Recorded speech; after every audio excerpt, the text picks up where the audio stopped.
Bom dia a todos, eu espero que se encontrem bem.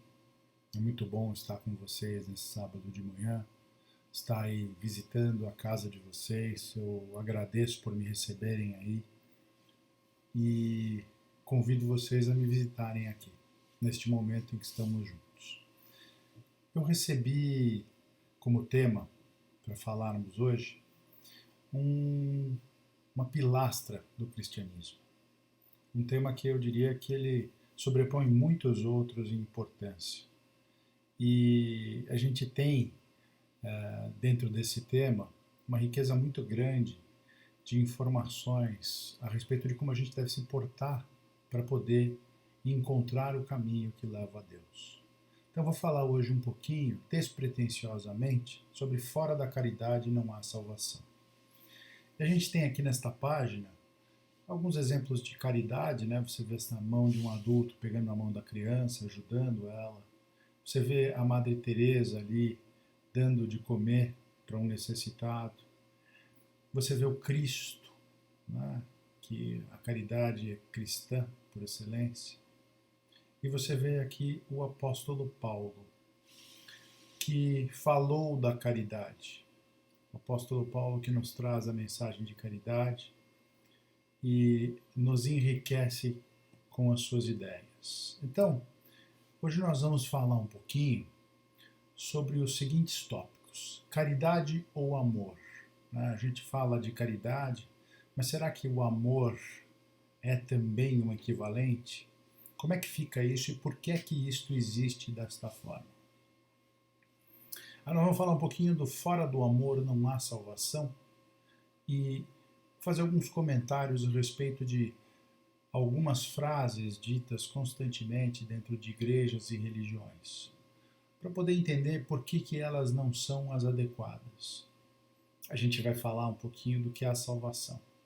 Você veja que para cada pessoa existe uma ideia de salvação. E para algumas religiões especificamente, a salvação é claramente uma indicação de você vai para o céu, se não for salvo, vai para o inferno. Nós vamos falar do que é a salvação, do que é que nós estamos falando quando a gente fala fora da caridade não há salvação. A gente vai falar um pouquinho do Kardec, da visão do Kardec quando ele trata da caridade, quando ele trata desta fora da caridade não há salvação. Tem uma história muito rica que vem de um livrinho que é a Viagem Espírita em 1862. Nós vamos falar um pouquinho disso, porque fala da visão do Kardec deste assunto da caridade. E vamos fazer uma conclusão. Vamos lá. Caridade ou amor? Né? Por que se usa um? Por que se usa outro? E a gente sabe que Paulo ele fez os seus escritos originais em grego. E ele estudou muitos dos outros escritos originais na mesma língua. O que isso tem de impacto para nós quando nós falamos de caridade ou amor? No texto original, a gente tem do grego ágape, quando está se falando de caridade.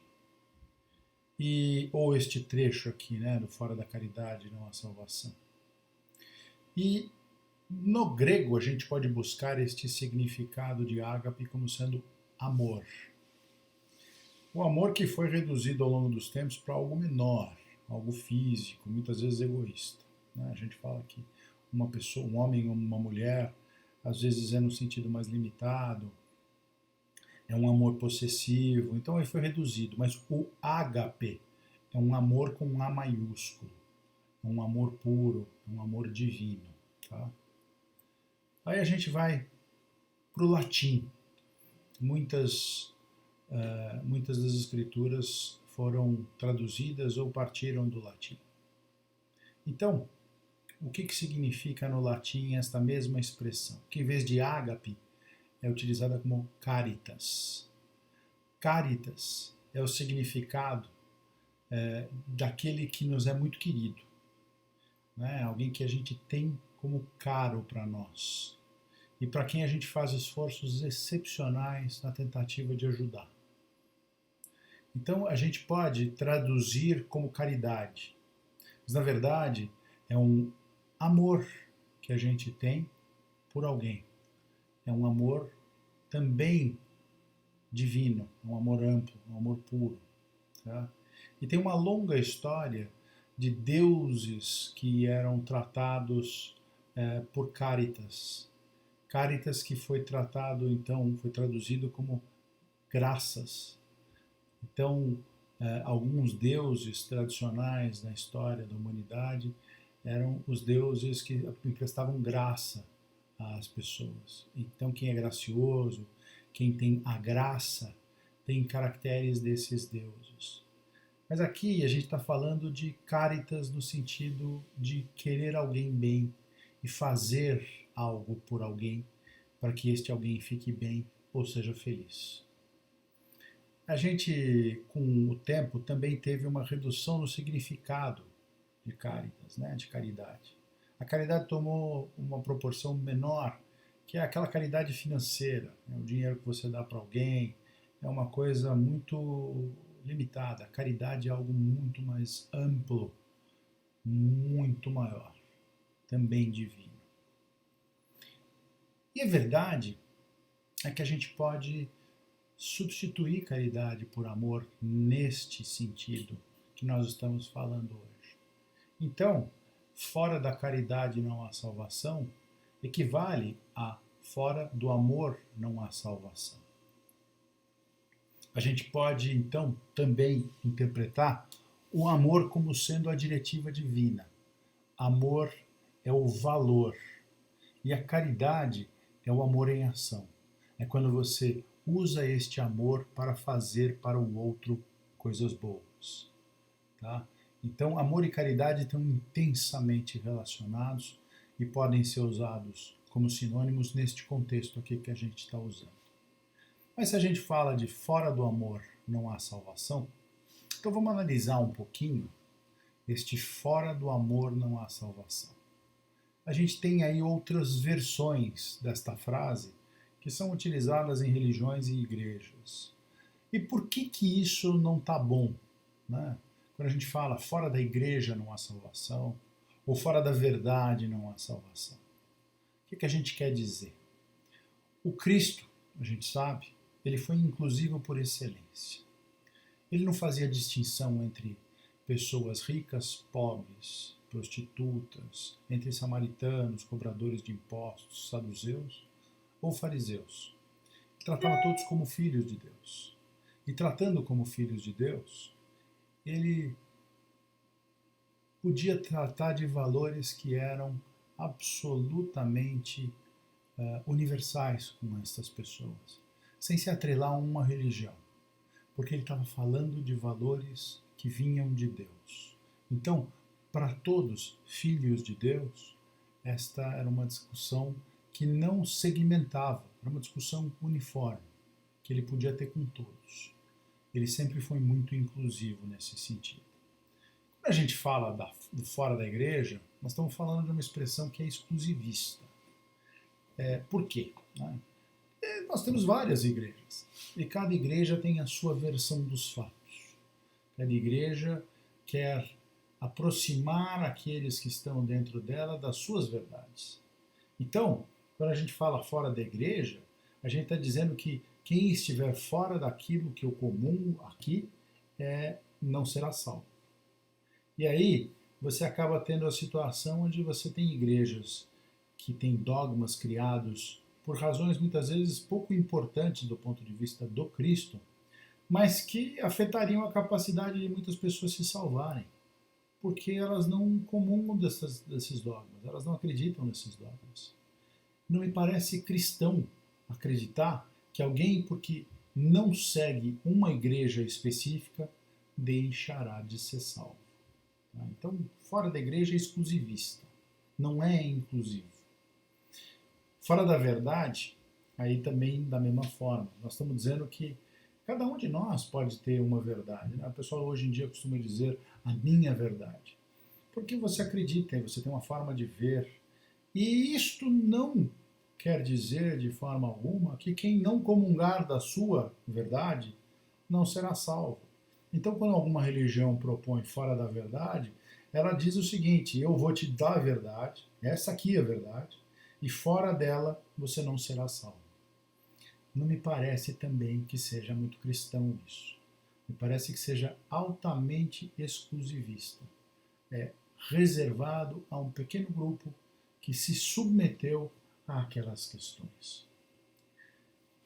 A gente, quando fala fora da caridade, fora do amor, não há salvação, precisa considerar o que significa a salvação. Né? A gente já comentou que quando você está falando com um padre, às vezes, ele vai dizer que a salvação é você ir para o céu. Se você não for salvo, você vai para o inferno. É uma salvação ou não, definitiva, absoluta, ela é uma coisa imediatista, inclusive, que na visão deles você tem uma encarnação só. Nós vamos falar então de duas visões distintas aqui, que é uma visão multi-encarnacionista e evolutiva versus a visão de uma vida apenas e um juízo final, que é o que prevalece em muitas das religiões que a gente conhece por aí. Tá? E aí, o que nós temos a observar? Paulo, no Evangelho segundo o Espiritismo, ele tem uma mensagem, quando está lá no capítulo Fora da Caridade não há salvação. A caridade é a coluna luminosa que nos guia na jornada que leva do deserto à terra prometida. Vejam que rico isso e que bonita esta imagem. Caridade é a coluna luminosa que nos guia. Tá? E de onde é que vem essa expressão? Né? Figurativamente, a gente está vendo Paulo fazer uma referência ao Êxodo. Ao Êxodo, que é um dos livros do Pentateuco de Moisés, ele trata da libertação do povo judaico da escravidão no Egito. Então, o povo judaico estava preso como escravos no Egito e foi liberto. E na visão histórica, eles estavam no deserto, onde ficaram muitos anos, e o caminho prometido era que eles saíssem desse deserto e fossem levados à terra prometida. A gente entendendo que Egito, em hebraico é Mitzrayim, que significa um caminho estreito, um lugar apertado, você vê assim no mapa, o Egito é uma faixa assim, né? E o que isso quer dizer para a gente? Né? Se ele está falando que no caso do povo judaico, a salvação era sair do deserto e ir para a terra prometida, como é que a gente faz esta relação conosco, com aquilo que nós buscamos como espíritos? A gente está tratando, neste caso de povo judaico, de uma libertação do caminho estreito. No nosso caso, é a libertação daquilo que a gente pode chamar do deserto de vícios e tendências ruins. A gente sai de uma posição de atraso, que tem muito a ver com a nossa fase evolutiva, e segue para uma posição de crescimento, de libertação da matéria, de ausência de egoísmo. Então, do deserto das nossas paixões para a terra prometida do amor. Essa é a salvação que Cristo nos propõe. Portanto, fora da caridade não há salvação. É que fora da caridade a gente não consegue abandonar o deserto das nossas paixões e ir em direção à terra prometida do amor. Vamos olhar nesse contexto para o Kardec. Kardec é a mensagem da inclusão. A gente pode dizer que o amor e a caridade, ao contrário de verdade, e aí nós estamos falando de verdade na acepção de uma crença de religião, e também de igreja, amor e caridade, ao contrário de verdade e igreja, são valores puros, são valores do Cristo. Não são valores individuais, não são valores ligados a uma religião, a uma denominação, a uma crença específica. São valores do Cristo, valores de alma. E qualquer um pode ter isso. Qualquer um. Mesmo aqueles que se chamam ateus, ou aqueles que são imperfeitos, como todos nós somos. Né? Kardec sempre foi muito inclusivo. O que isso quer dizer? Ele nunca deixou de conversar com membros de outras religiões, ele nunca estabeleceu condições para que alguém pudesse conhecer o Espiritismo, porque nunca definiu que o espírita era detentor do caminho único para chegarmos a Deus. Ele nunca, em lugar nenhum, diz e nem acreditava que você precisa ser espírita para a salvação. Então, ele sempre achou que existe um ambiente em que todos aqueles de denominações diferentes, que fossem justos e bons, poderiam ser salvos no sentido de seguir para a terra prometida do amor.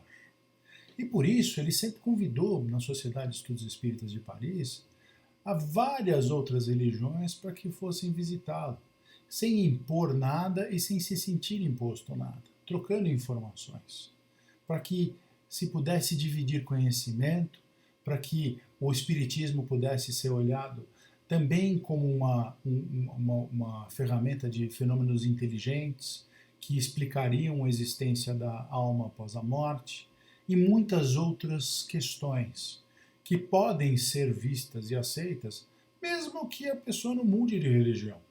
Vocês sabem que existe hoje um grande número de pessoas que são católicos espíritas, pessoas que são judeus espíritas, pessoas que adaptam as religiões ou absorvem das religiões aquilo que lhes faz bem. E não existe erro nisso. Cada um busca aquilo que lhe convém, que lhe apraz, que lhe faz bem, que lhe faz sentido. Sem fazer um julgamento de quem está aproveitando o que de cada religião, Kardec nunca foi aquele que procurou exclusivar para o Espiritismo nenhum mérito que ele não tenha. Antes da gente ser espírita, a gente é cristão. Porque os ensinamentos do Cristo são pilares da fé espírita.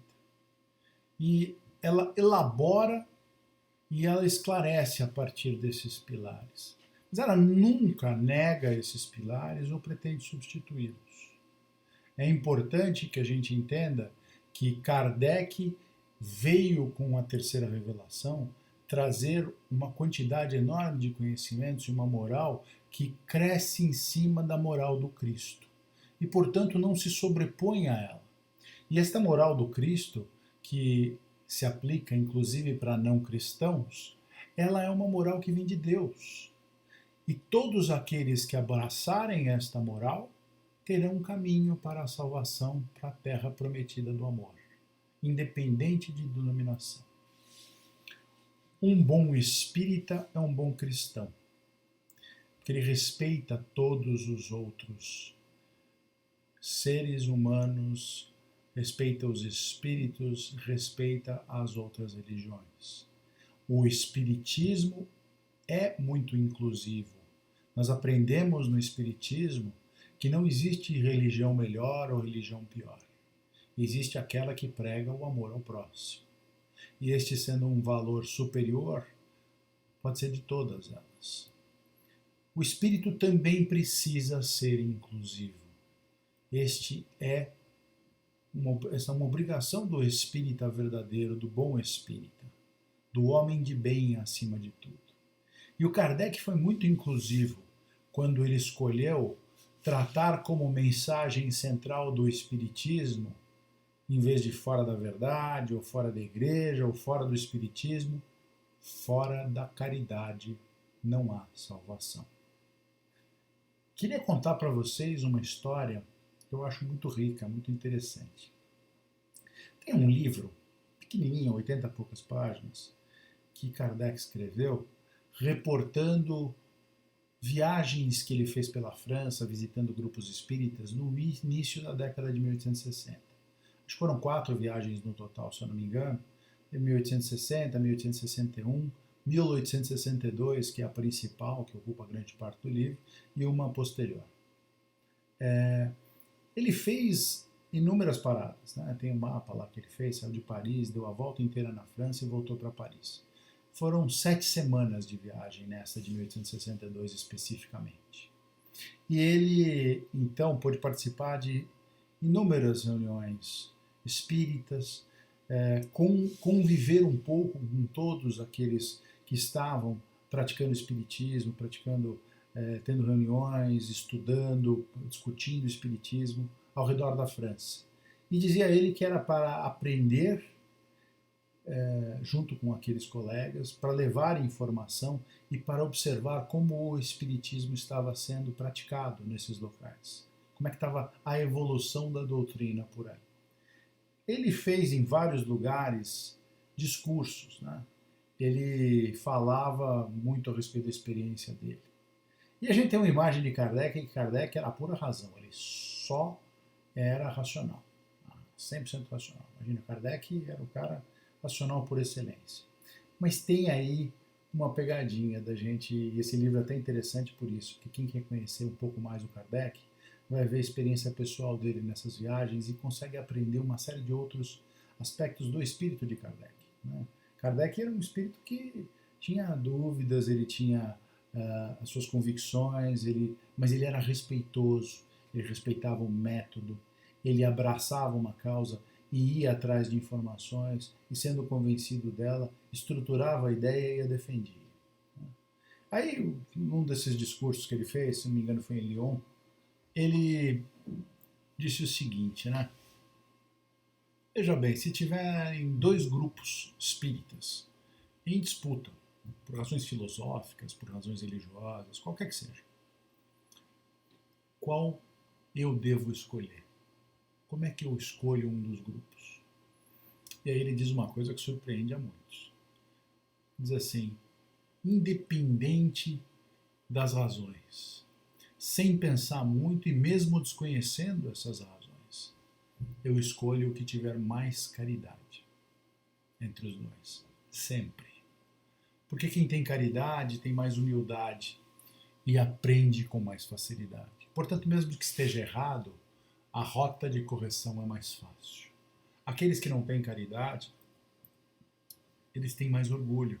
E que tem orgulho tem mais dificuldade de apreender a mensagem do Cristo.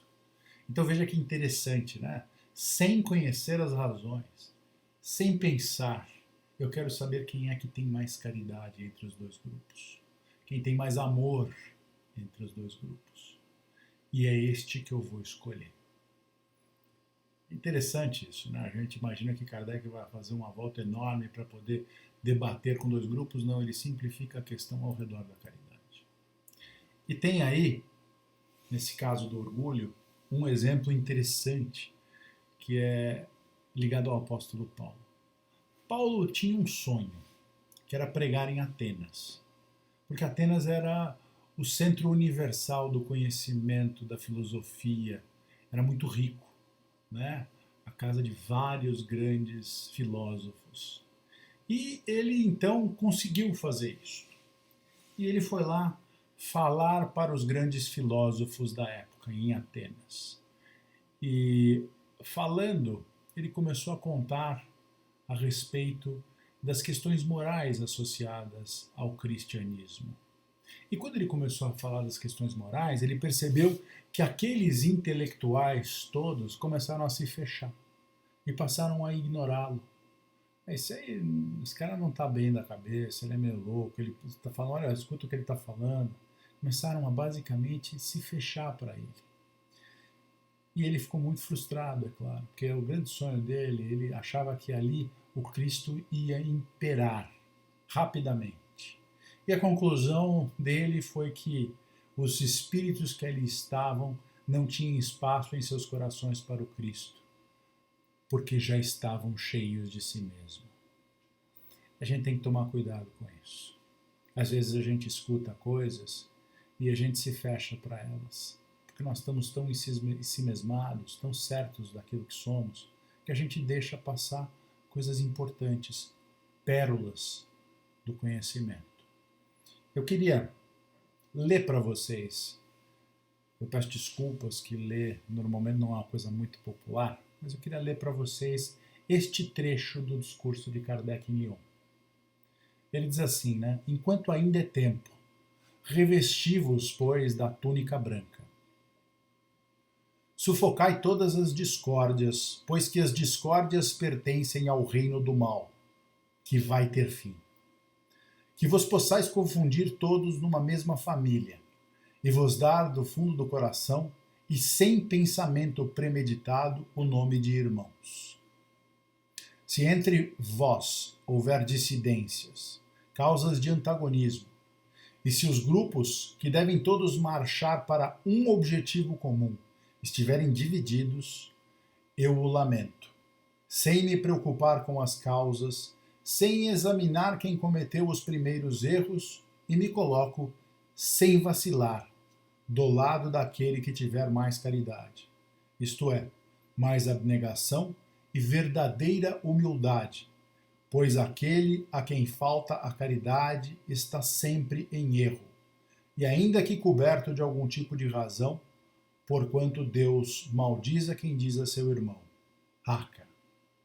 Os grupos são indivíduos coletivos que devem viver em paz, como os indivíduos se realmente são espíritas. São os batalhões da grande falange. Ora, em que se tornaria uma falange cujos batalhões se dividissem? Os que vissem os outros com olhos ciumentos provariam, só por isso, que estão sob má influência, desde que o espírito do bem não pode produzir o mal. Como bem o sabeis, reconhece-se a árvore pelos seus frutos. Ora, o fruto do orgulho, da inveja e do ciúme é um fruto envenenado que mata quem dele se nutre. E o orgulho é a antítese da caridade. O orgulho e o egoísmo são as sementes do mal, muito presentes e implantadas. Quando a gente tem uma influência negativa, a gente pode ter certeza que não tem aspecto bom nela. O espírito do bem não provoca na gente ciúme, raiva, ódio. Então a gente precisa vigiar e saber que quem tem caridade consegue trabalhar com mais facilidade a união em busca disso aqui que ele está falando para a gente. Queria fazer uma conclusãozinha rápida. A mensagem de Paulo sobre caridade nos oferece um ensinamento essencial do cristianismo. Outras mensagens são importantes, mas elas são consequências da caridade. Caridade e amor se sobrepõem às outras mensagens, porque sem elas a gente não tem condição de ter outras virtudes. A virtude fundamental é a caridade e o amor.